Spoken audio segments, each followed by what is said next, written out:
Something that I'd like both of you to address that a lot of people are asking about is the environmental impact of getting precious metals out of the ground and the environmental impact of mining cryptocurrency.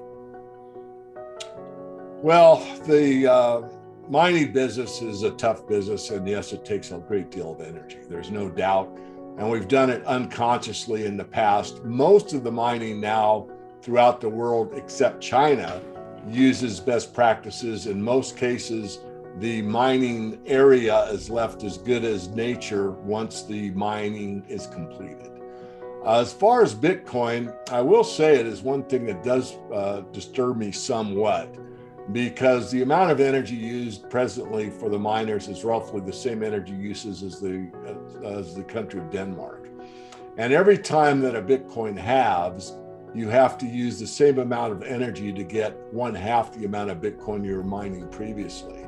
And that's an exponential function. So it's the old adage, you want $1 million, or no, I'll take 1 penny on a checkerboard, 30 squares. I'll take 1 penny on the first, 2 on the second, 4 on the next, 8 on the next. Oh gosh, of course I'll pay you, on the checkerboard, not knowing the astronomical number after 30 days. Now, Bitcoin does not go 30 iterations out, so let me be clear on that.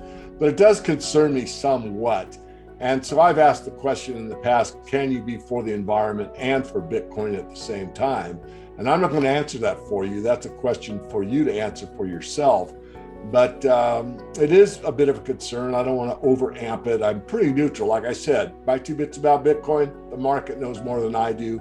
The market can decide. How about you, Christof?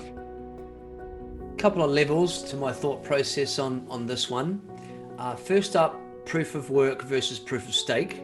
I do see, if we're looking at the market to decide, I feel that the narrative in the world will steer naturally anyway the world into more proof of stake type protocols, which is far less electricity kind of consumptive.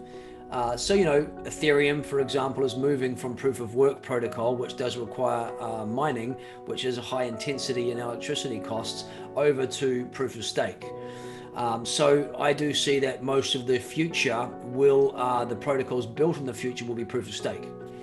Dealing with Bitcoin directly today, here's my position. If, for example, the world does go to Bitcoin as the base protocol layer for the financial system, I don't see that as a high potential. I see it as a possibility that it might, form base layer, because I think in the future the proof of stake will formulate, the majority. But in the case that it does, the arguments for Bitcoin as a use case, from my mind, go in this way.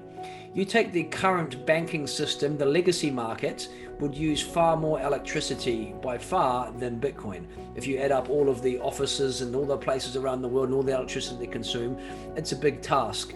The actual amount of electricity that Bitcoin uses in the global supply is only 0.2% of the world's global electricity.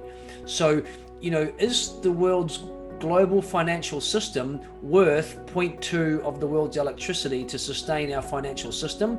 You'd probably go yes, when the world's air conditioning units around the world take up far more than that, more like in the several small digit percents, and the lost electricity in the world of electricity being harnessed but not actually being used is 30%. 30% of electricity is just wasted and lost.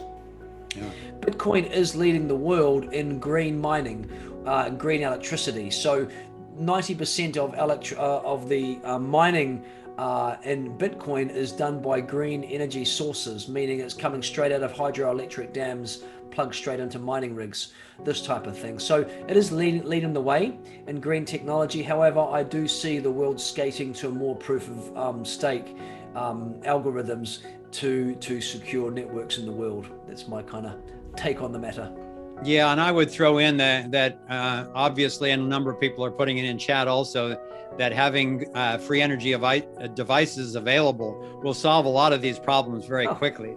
I love the notion of, like that device that from Zimbabwe makes no noise, no heat, no moving parts, no pollution, and it's not plugged into anything. So it's just a configuration of material that, when activated, accesses the unified field where the energy is infinite. So imagine those at all scales all over the world, just turning the unified field energy into liberating currency.